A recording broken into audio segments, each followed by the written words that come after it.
Right, okay, good morning, good afternoon, and good evening to everyone. Welcome back to the Trading Vault. I hope you're all well. I hope your trading is going really well.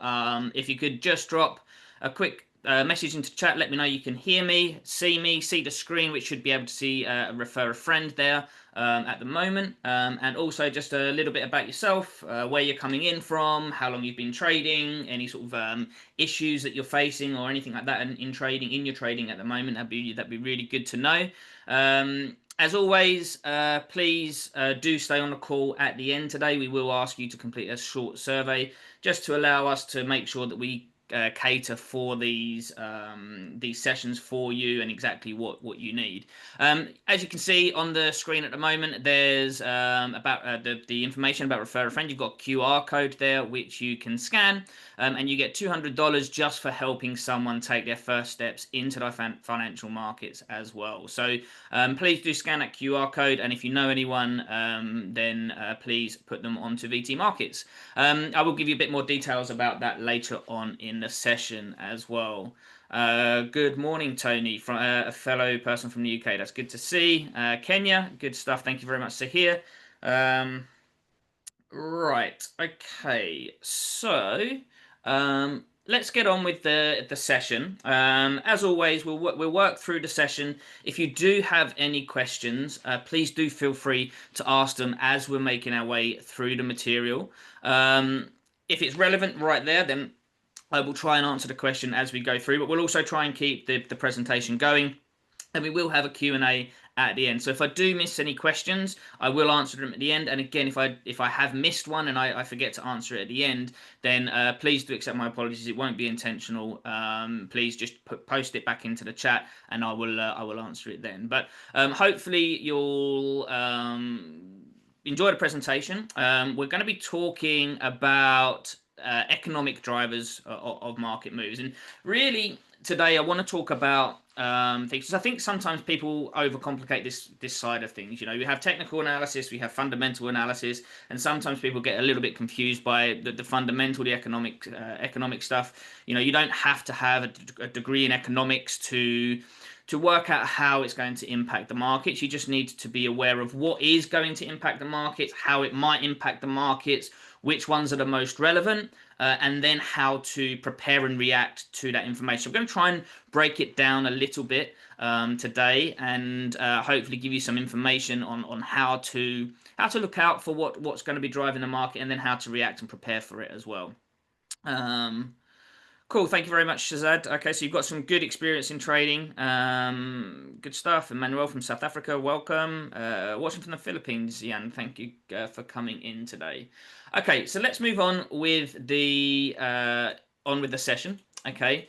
Again, just a quick introduction to myself. Most of you, if you've been coming onto these webinars for a while now, will know who I am. But my name is Ross Maxwell. I am the VT Markets Global Operations Strategy Lead. It's my responsibility to provide high-level educational content for traders of all levels. That's whether you're brand new and literally just starting out, having never placed your first trade, right the way through to someone who is experienced and looking to improve themselves, to improve their edge and increase their profitability. I am a professional trader myself. I'm also an investment manager for a fund. I've got more than 20 years experience. It's coming up to 23, 24 years now, trading in the markets with a career. I started in London, moved to Hong Kong, and then back to London before becoming an independent trader for myself. I'm an award-winning trading coach and mentor, and founder of a company called Keyzone Traders, which is an online trading education company. So, as I say, let's get on with the session. Hopefully you'll find this very useful, and if you've got any questions, as I say, please do post them as we go through. Okay, so the markets move based on the trader's interpretation of both macro and macroeconomic factors. So, you know, the markets and the traders will see the data, they will see the analysis, on the technical side, they will gather all of that up, and then they will make a decision on which way they think the market's going to go. And this, I say, traders, this also now includes algorithms, bots, AI. You know, they're involved in the market, so it's what their interpretation of the data is as well.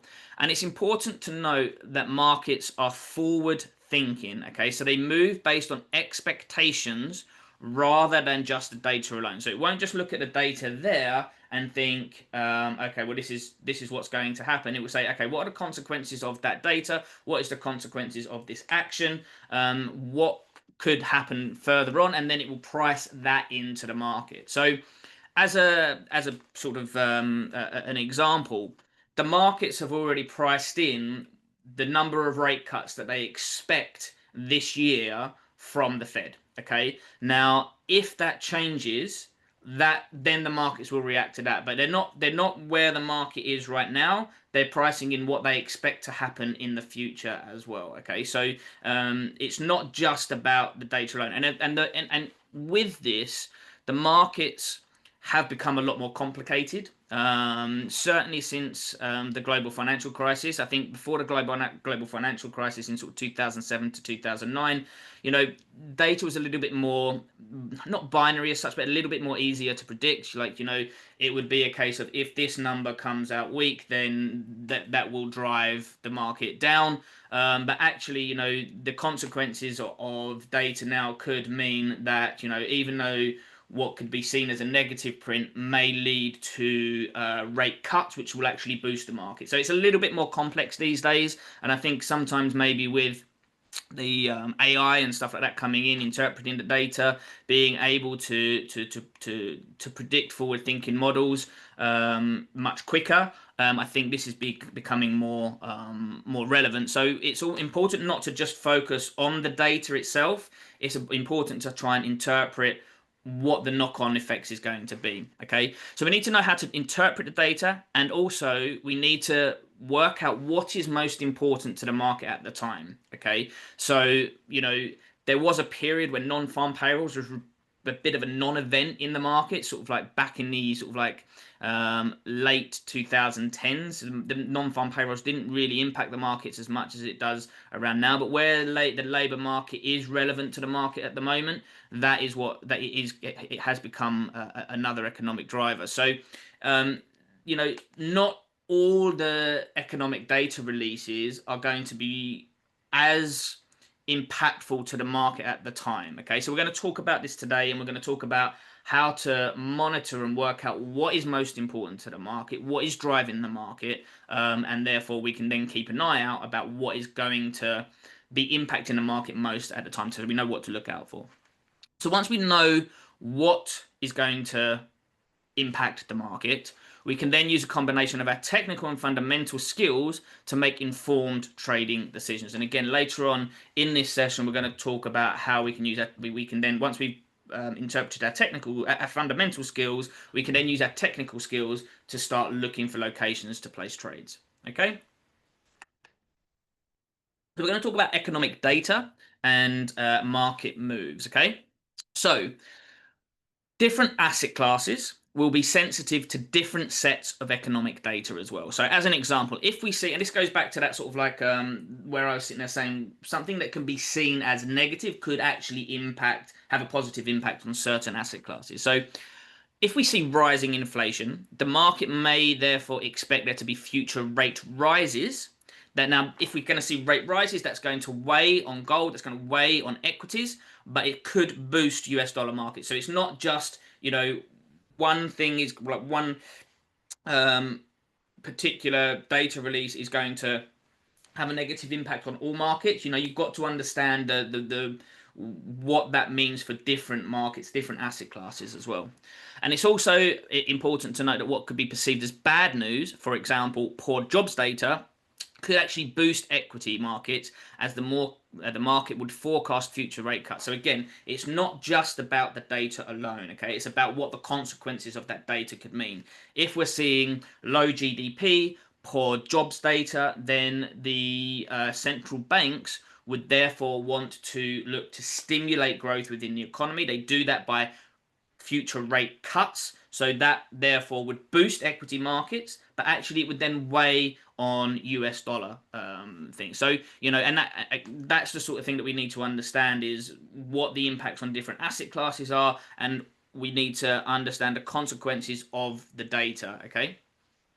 So please do let me know if you've got any questions. So just a brief overview of the different sort of like main different asset classes and what to look out for in terms of data. Okay, so now equities are growth sensitive. They will react positively to strong GDP figures, positive earnings, and potential rate cuts. So at the moment, you know, there is this balancing act in that the Fed have. It's a very fine, difficult, challenging job that they have at the moment.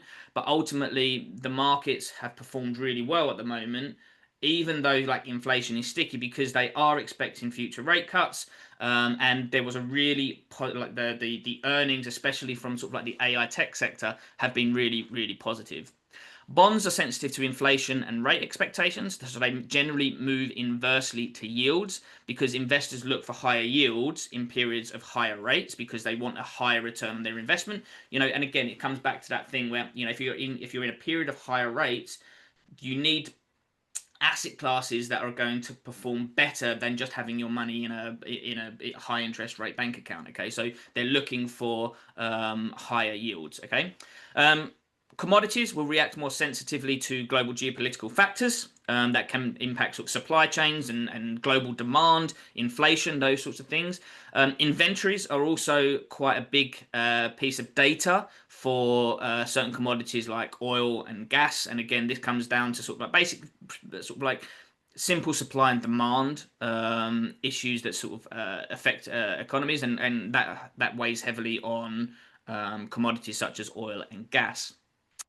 Now, Forex is a little bit more complex. It's driven by rate differentials and risk sentiment. They can also be impacted differently depending on challenges that are facing two different central banks. So again, at the moment, you've got this sort of like a central bank divergence. So again, we'll talk about that in a little bit as well. But where you've got sort of like the Fed looking to cut rates, you've got Bank of Japan looking to increase rates. You know, different central banks are facing different challenges. Okay, so we need to understand what could impact one currency, but we also need to understand what's impacting the other to then make our decision on where we're going to trade.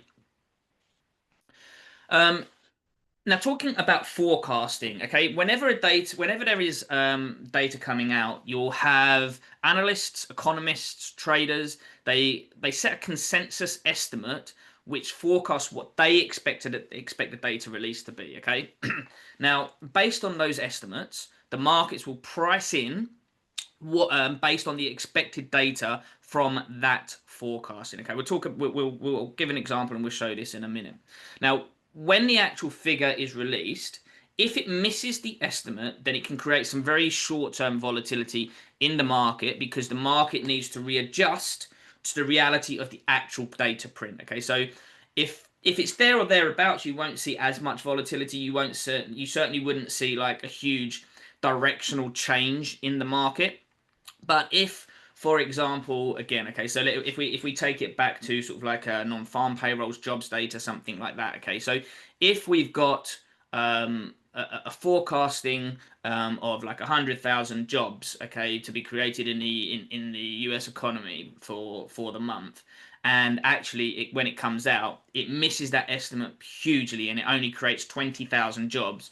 The market could actually have a directional change, okay, because what it's then saying is, okay, well now the jobs data is so bad that the Fed must jump in to stimulate growth and stimulate jobs within the economy. Therefore, there's a higher chance of more rate cuts. So there's a fundamental change and a fundamental shift in terms of what potentially could happen in the future, and that can then create a directional change. Okay, if it's 100,000 and we get sort of like, you know, 80, 90,000 jobs created, it's not a huge difference, and it's unlikely to be a directional change. You might see some short-term volatility just because it's a high impact news event, but it's not going to create a substantial directional change in the market. It's only if it misses by a long way that you could see sort of like a directional change. So again, it's important to look at the numbers that was forecasted, the numbers. So basically, the market is predicted based on the forecast. If it misses by a lot, then there could be a directional change in the market. So you need to be aware of that. Okay, so here's an example of some short-term volatility that is created in the market. Okay, this is a non-farm payrolls. Non-farm payrolls missed, by over 30,000. Got 106,000 was the forecasted expected, and it missed, and it created 73,000. And again, you can see we had this downward trend, clear downward trend. Short-term volatility here before we then sort of settling again. But we had this sort of directional change in the market. But one thing I did want to point out here, and we'll talk about this a little bit more in the future, you've got this resistance zone here. The market still reacts to the technicals, even though there's been a directional change, a directional shift here in the market. The market has still reacted to some support that's turned resistance there, okay, and that's where it stopped before it actually later on it did break above this resistance zone. But that's just something to be aware of, that there could be some short-term volatility. It can still react to technical levels before it will settle again and then resume its general normal market behavior, okay. So Shazad asks, what assets does the non-farm payrolls tend to impact? I mean, mainly it's going to be equities and Forex. I mean, it can impact all markets because, again, basically, if it's linked to rate decisions impact all markets. Gold, most commodities are linked to are priced in US dollars. So anything that impacts the US dollar, the value of the US dollar, is also then going to convert have a knock-on effect onto commodities as well. So actually non-farm payrolls tends to impact all asset classes, especially when, even more so, and especially when it is relevant to the market at that time. And again, going back to when non-farm payrolls wasn't as relevant, that was when we had a really sustained period of extremely low interest rates. Okay, so interest rates were at a historic low level. Generally speaking, close to 0, 0.5%, certainly below 1%. That was for a really sustained period, long period of time, and so there wasn't expected to be any sort of like massive rate changes or anything like that. So really the data didn't impact interest rate changes, which therefore didn't really have a knock-on impact to other things. There were other things going on which would have impacted the market at the time, but at that time it wasn't so relevant. But at the moment, we're obviously going through a period where data or interest rate changes are very sensitive to data. So we need to understand what data the central banks are looking at to understand what's driving their policy, their rate policies, and therefore that's what's going to impact the market. And at the moment, non-farm payrolls is certainly one of those that is very relevant at the moment. But again, it's going to impact, just go back to your question, just to clarify, Shazad, it's going to impact different asset classes in different ways, okay? So, but generally speaking, at the moment, non-farm payrolls will impact all asset classes. Okay, so let's have a look at the key indicators, okay? There are data releases every single day, multiple data releases every single day, okay? Different data releases impact different asset classes, and they're also going to have varying degrees of impact on the markets. Now, the majority of data releases are scheduled, and we can prepare for them. We can identify when they're going to be. We know when there's going to be higher volatility. Therefore, we can manage our trades accordingly around the actual data releases. These are much easier to schedule in. And it's important to understand as well, we don't have to worry about every single data release, okay? And I'm going to talk about that as well in a moment. But the ones that we can identify, we can schedule, and we can manage our trades accordingly around them, okay? Now, I'm just going to go over a few of the main ones. Non-farm payrolls.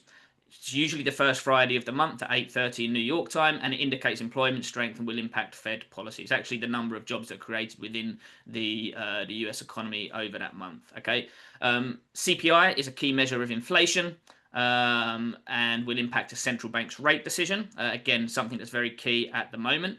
Then we have like GDP, PMIs, retail sales. These give an indication of consumer behaviors and reflects the health of the underlying economy. So it gives Fed or central banks sort of like some what I call like boots on the ground. Like what the consumers, what people like you and me are actually, whether we've got disposable income, whether we're paying, whether like, you know, how we are actually feeling within the economy at the time. If we're spending, you know, the economy's doing really well. If we're actually trying to save and tighten because we're feeling the pinch a little bit, then it suggests there's some underlying issues in the economy. So it's a really solid indication of consumer behavior. Consumer confidence, again, gives a signal for consumer spending and sentiment. And then we obviously have the central bank rate announcement, which will affect currencies, bonds, and equities.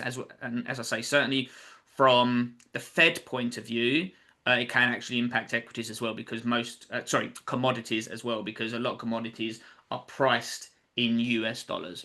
But one thing that is really important to note is that, you know, in terms of some of those other ones we talk about, non-farm payroll, CPI, GDP, you know, forecasting can miss quite a bit because they're forecasted. But generally speaking, the forecast for the central bank rate announcement is seldomly wrong. Okay, it's much easier to predict.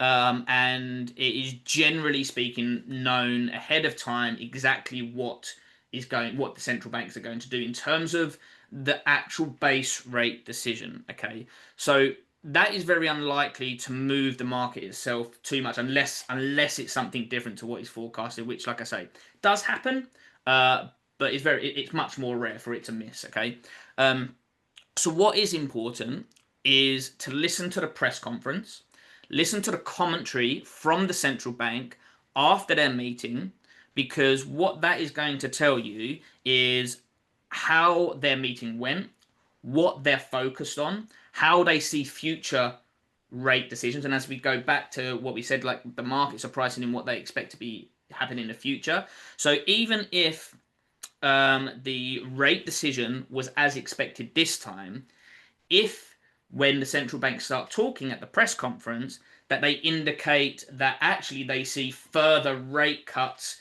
in the future than the markets were expecting before, this then can have the impact on the market. Okay, so it's not about the actual rate decision, it's more about what the central banks say in their press conference or in their minutes that can actually be more relevant to impacting the market. Okay, and they're also going to give us clues as to what they're looking at, so we know in future which bits of data that we need to be more sensitive to at that time. Again, we'll cover that in a moment.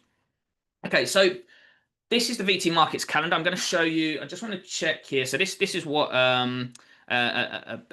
economic calendar within your VT markets platform, which can help you identify and schedule in when high impact news is going to hit the markets. Okay, so I just want to bring it in here. I just want to see, can you see my screen now? This should be my actual internet page rather than the actual presentation. I just want to check that you can see that. If somebody could just confirm that you can actually see my... Perfect. Thank you very much, Azad. Right. Okay. So I just want to show you quickly how you can look at this to help you. Okay. So look, if you've got all events in there, as I say, you know, you can see there's loads and loads and loads of events. Okay, loads and loads of events. Even just on a daily basis, you know, we've got multiple events that are happening. Okay. So and it can tell you what sort of markets it can impact. Okay, so but realistically, we only really want to focus on the high impact events. Okay, those are the ones that that are going to move the markets mostly. Okay, so you can change by, you can view it by date, specific date. You know, you can see what's going to happen. If you reset the filters, you know, go back to the beginning, you can see again, like, you know, there's a lot of data releases. Okay, so if we try and monitor every single one, it's going to create overload, it's going to create sort of confusion, and it's going to create that sort of like analysis paralysis. So we really only want to focus on the high impact news events. You know, you may even sit there and say, okay, well, you know what, I'm only a gold trader, therefore I only really want to look at what's happening in the United States because it's linked to the US dollar, or if you're a euro dollar a trader, you might want to look at just sort of like what's happening in the European Union. You can filter it so that you can look for what is most relevant. Okay. And therefore it filters out a lot of the noise. Here you can see we've got the forecast there. Okay, so what is forecasted, what the previous one was, what the previous print was, and then once the actual data is released, you can then see it will then be here. So if we go back to previous one, we've had Danish retail sales. I don't trade anything to do with the Danish krone or Danish equity, so it wouldn't be relevant to me. But you can see here retail sales year on year revised, like it was 3.5% against 2.6%. So actually, retail sales year on year was much more positive than was forecasted. Okay, so you can just see there once it's released. That way you know whether it's missed by a lot, whether it's not, and stuff like that. So have a play around with it. I highly recommend you using this tool. It's a very easy tool to use. It's a great tool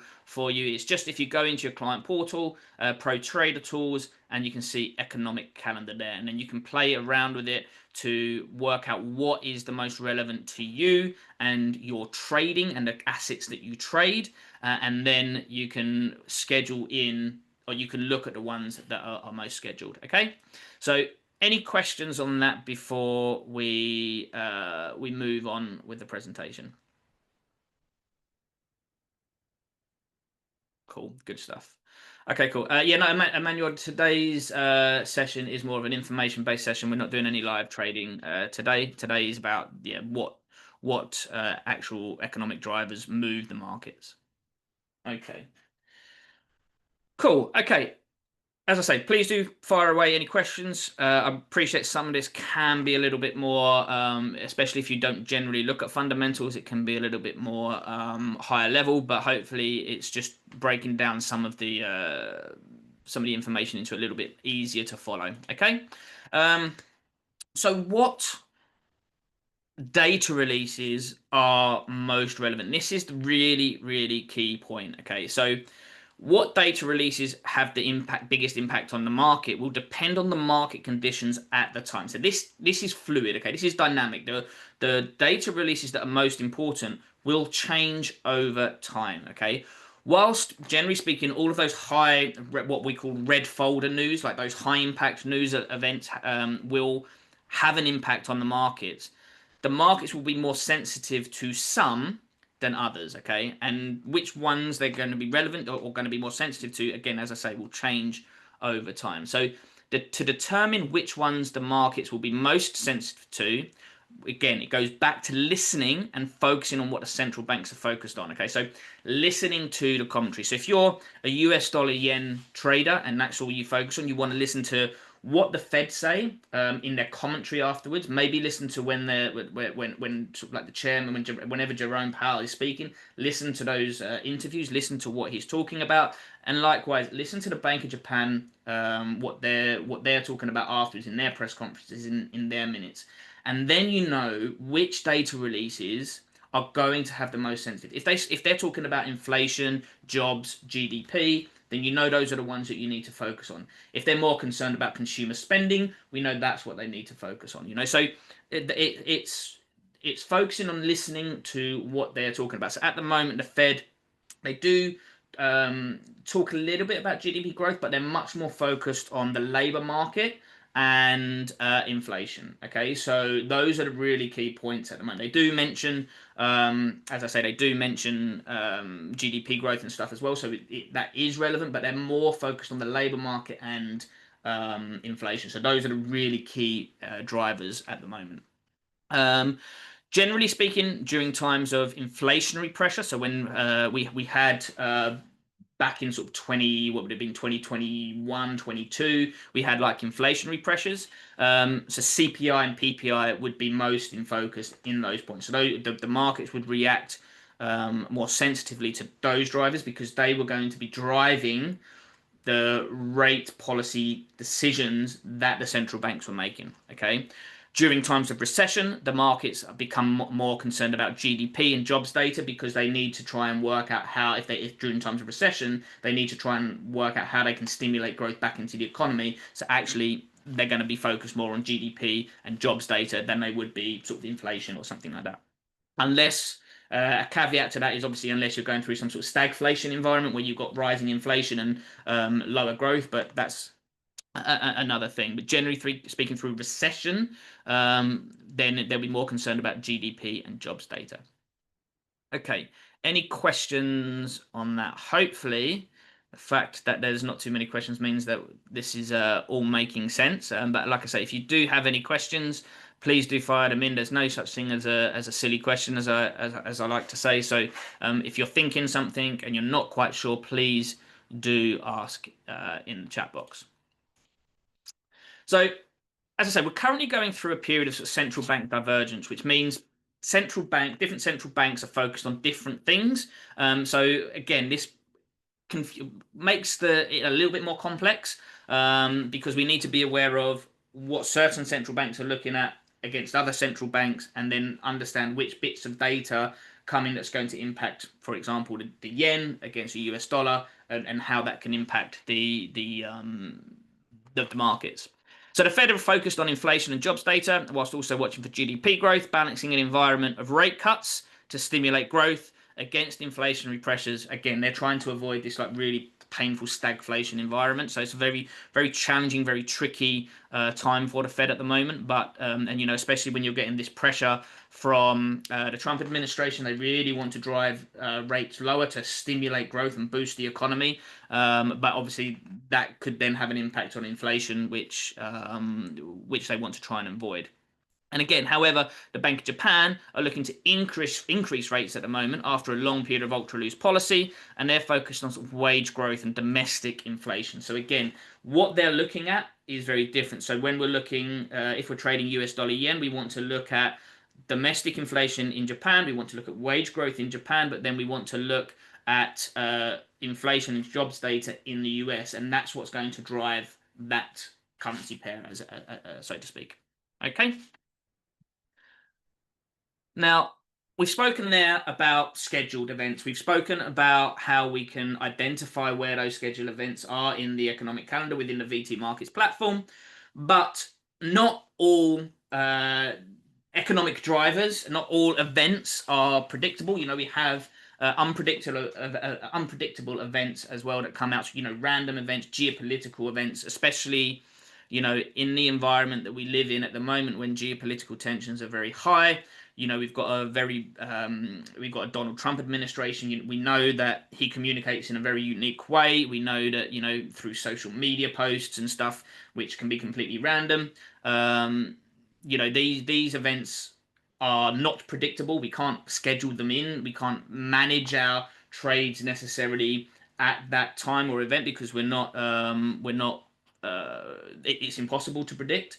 So it's trying to then work out, well, which of these events are relevant, how long they're going to be relevant for, but also then how we can still prepare ourselves for when these events happen. Okay, so as I say, we've just looked at scheduled data releases that we can prepare for, but there are often random market events that create volatility in the markets that are not scheduled, which are geopolitical shocks, wars, Donald Trump, social media posts, etc. And whilst we cannot schedule these, we can still prepare for them through solid trade preparations. This comes down to like trade planning, risk management, having like a real structured trade plan in terms of how you're going to execute your strategy. Now, these will create volatility shocks in the market, whilst the market digests the relevance and the long-term impacts of the event that has taken place. Okay, so I'm going to have a look at a couple of events and how they impacted the markets here. So this was the conflict between Israel and Iran earlier on this year. You know, what happened there was Israel and Iran started attacking each other. Okay, so it created a threat to supply chains for oil. Okay, so this is oil. This is a 4-hour oil chart, and you can see that, you know, it was an ongoing event, and it was pricing in potential supply chain issues. Um, and so it created this volatility in the market and a directional change. Oil had been under pressure going into this, but it created a short-term directional change whilst the war was going on, because one, there was a threat to the supply chains, but two, if they had escalated and it had become a full-blown war, there was threats to the Strait of Hormuz for Iran closing that, which would have had a massive impacts on oil. Then you could have seen even higher oil prices. But as soon as the threat was over, the market came back into line because the other fundamental drivers were there, and there was no longer this future threat or immediate future threat to the supply chain. Okay, so markets do not like uncertainty, and it's very, very hard to price in. So this period was actually quite tricky to trade in oil at the time, because it was an ongoing conflict. It was very unpredictable. All you knew at the time was that whilst this conflict was going on, oil prices would remain elevated. If there was any escalation of the conflict, oil prices would go up. But again, it's war. It's unpredictable. You don't know when it's going to get escalated or when it was going to recede. And we knew that once a ceasefire, if there was a de-escalation, then prices would come back in line, because the other fundamental drivers would have been weighing on oil prices like they were before. Okay, so again, at that point, as soon as the war started, you saw price spike. So from an information point of view, you're like, okay, well, all the time this conflict is ongoing, we probably want to be looking to areas of support. We want to be buying this because, all the time there's this risk, and the risk of the escalation, prices are going to remain elevated. However, we need to weigh against that to be aware and prepared that as soon as there's any de-escalation, we don't want to be looking to go long anymore, because as soon as there's de-escalation, price is going to fall back into line to where it was before. So again, it's just trying to interpret that information, and then how you need to view the market going forward during that time to make your trading decisions. Okay. And then this is a Donald Trump social media post in regards to China tariffs. Back in April, when all the tariff stuff kicked off, the markets were very volatile. There was a huge threat that these tariffs could really disrupt the market. Okay, so we saw some real high volatility in the market back in April. But I think this just goes to show, this is a good illustration here. Again, this is an S&P 4-hour chart, but notice how this was like 8 hours, and then the market was just like, yeah, you know what? It just digested the market quite quickly, and the reason being is because of the relevance to the market, the relevance and the direct threat to the market. Okay, so obviously, if there becomes an extended trade war between the US and China, the markets will react very differently. However, the market has realized that actually the chances of this trade war following through is very unlikely, because we have seen over and over again with Donald Trump, he rants on social media, he puts threats out on social media, and then it's a negotiating tactic. They then get in touch, they talk, they come to some sort of agreement, exactly like they have done actually this weekend. This weekend they have come out and they've said that the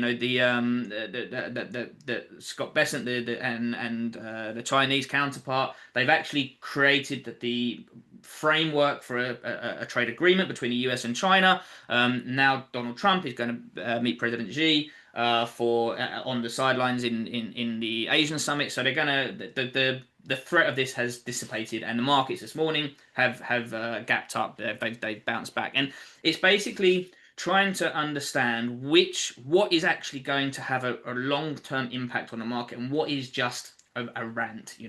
Okay, so obviously here the market understood that yes, there is a threat. Obviously, if there's a protracted trade war, that's why the markets had this short-term volatility here, where it came down into support, and again reacted from support, so technical levels.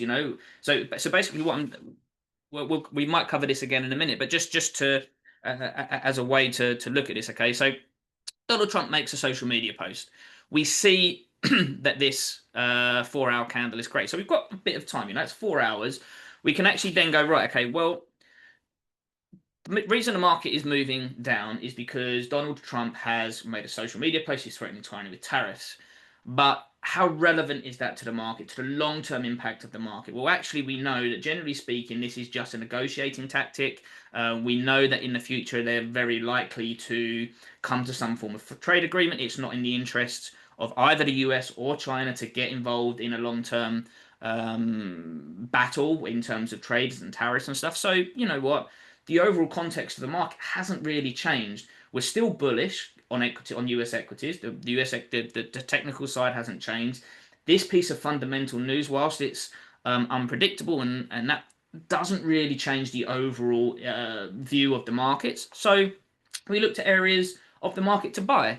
So we can therefore look to our technical levels, look to our technical analysis, and you could have used maybe a support level here. I can see a support level here, or this support level from this swing high, which you can see is where it's reacted from, to actually then get involved in the market and place your trade location. So it's understanding what's going to have a long-term directional impact on the market and what's going to have a short-term directional impact on the market. So hopefully you can see the difference between a social media post from Donald Trump, which, obviously sometimes if he's saying, tomorrow we're going to impose 100% and there's nothing they can do about it, that's a very different to, China. I think the actual social media post was something like they're being very hostile. If they don't change, then there'll be 100% tariffs or something like that. It wasn't like an immediate threat. It was just rhetoric. So again, the difference between that and an actual conflict going on, which has real possible impacts on supply chain issues for oil, they're very, very different. They're going to have very, very different impacts on the markets. The threat to the market is very, very different. Okay, so hopefully that just sort of like, again, changes slightly or shows slightly what you trying to interpret, whether the relevance of that news as to whether it's going to have an ongoing impact on the markets, and then you can then base your decisions based on that. Okay. Again, as I say, please let me know. I know we've only got 15 minutes left, so just still a little bit to get through. Talking about risk on v risk off environments. Depending on the market conditions, investors will either be seeking higher returns, and that's called a risk on environment, or looking to protect their capital, and this is a risk off environment. And this can change. This is interchangeable. There can be short periods of risk on, short periods of risk off. It can change quite quickly. In a risk on environment, capital is likely to flow into equities, emerging markets, commodities, cryptos, and other high yielding assets. Okay. In a risk off environment, investors turn to safe haven assets to protect their capital, and this can be seen as assets such as the US dollar, Japanese yen, government bonds, and the old age one is and staple is gold, which we've seen obviously making record highs in recent months. So during periods of strong growth, a rate cutting cycle, and a fall in volatility, which is the VIX, I'm sure you've all heard of the VIX, we're likely to see a more risk on sentiment as those investors look and seek higher yields and higher returns on their investment.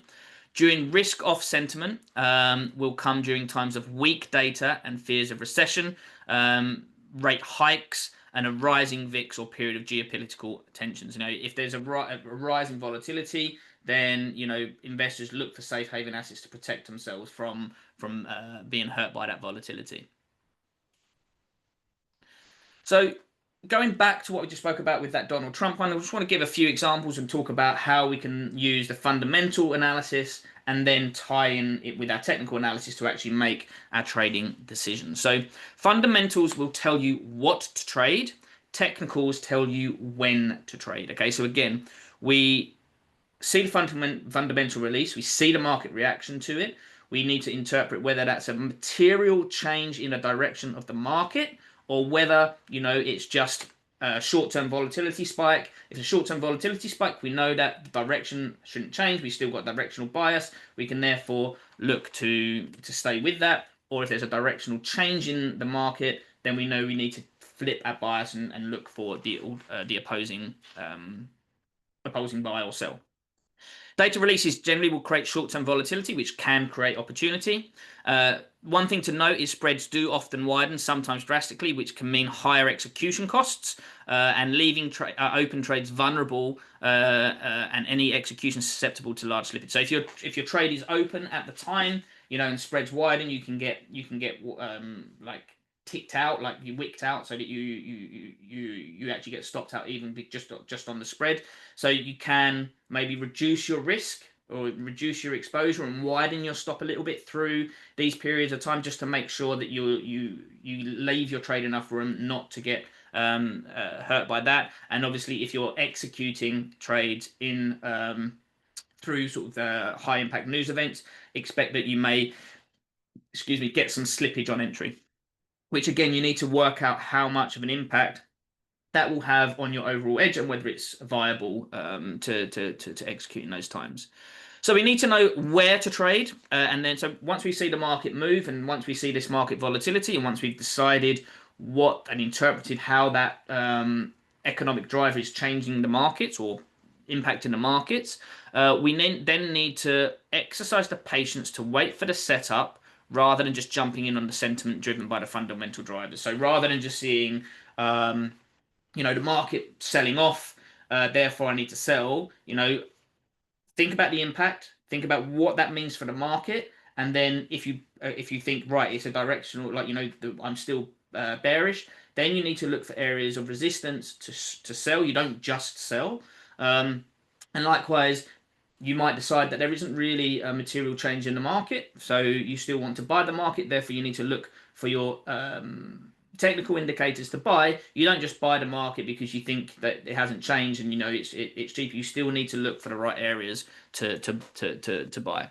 So once we've seen the market move due to the fundamental event, we then use our technical analysis to look for the right areas to trade. We need to determine if the event has created an overall shift in the market or if it has just created some short-term volatility. And then we can combine our fundamental analysis to create our bias and direction. And then we use our technical analysis skills to identify where we want to enter our trades in the market. Okay, so it's analyze the fundamental shift, look at the technicals to execute the trade. So this is a euro yen trade, again 4 hour. This was when the Japanese Prime Minister was changed over the weekend. She was seen as very much pro-business, so it boosted the dollar, the euro yen. You saw this massive gap up. It gapped up above the resistance.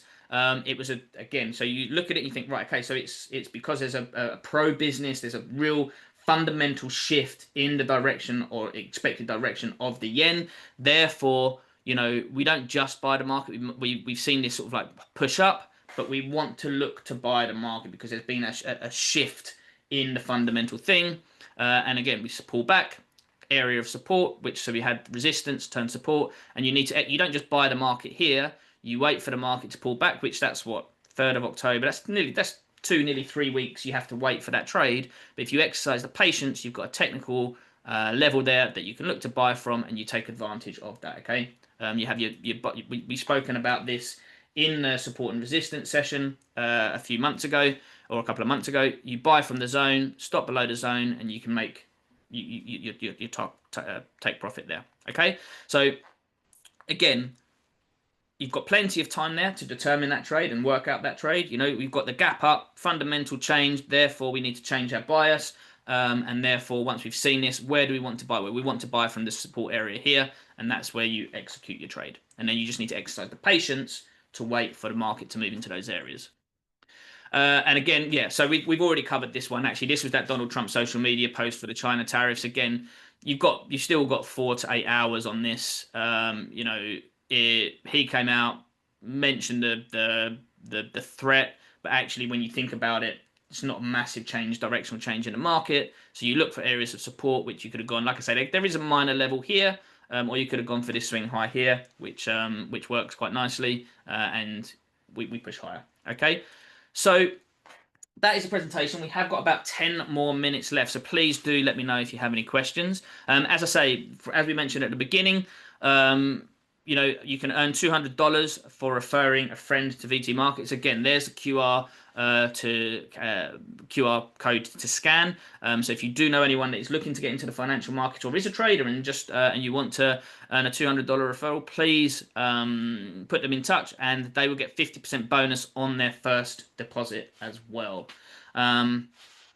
Also, the team have just put the link in for the next webinar, which will be on the 18th of November. So please do register for that.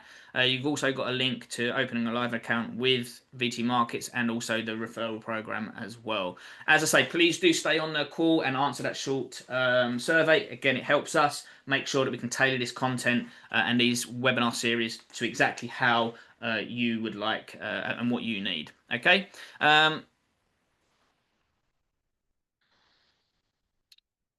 Okay, so V, what are my thoughts about silver? Hearing it's moved faster than gold. Yeah, so silver and gold are a little bit more.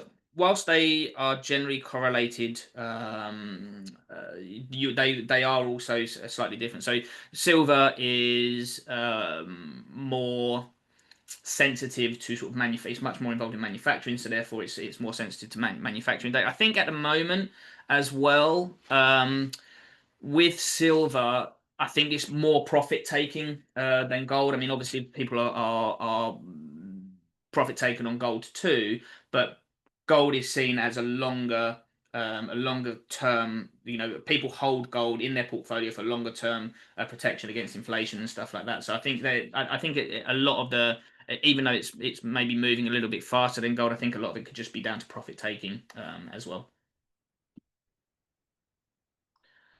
Okay, guys, please do let me know if you have any questions. Other than that, I hope you found it useful. I hope you found that session useful and a little bit clearer on what to look for when we see these sort of fundamental data releases and the economic drivers and what is actually moving the markets, how to determine what is most relevant at the time, and then also the most important thing, which is how we can react and prepare for it. And it's important not just to jump in to those trades, but also to try and take a minute to think about, is it a real fundamental shift?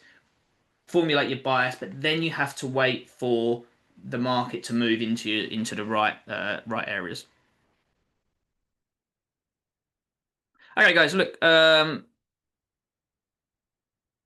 Cool, great stuff, Krishna. Yeah, there'll be a recording as well of the sessions for you to look back over. But yeah, if there's no further questions, we can wrap the session up there about 5 minutes early, which is great. And I look forward to seeing you all again in the next session on the 18th of November. All right, all the best, everyone. Cheers.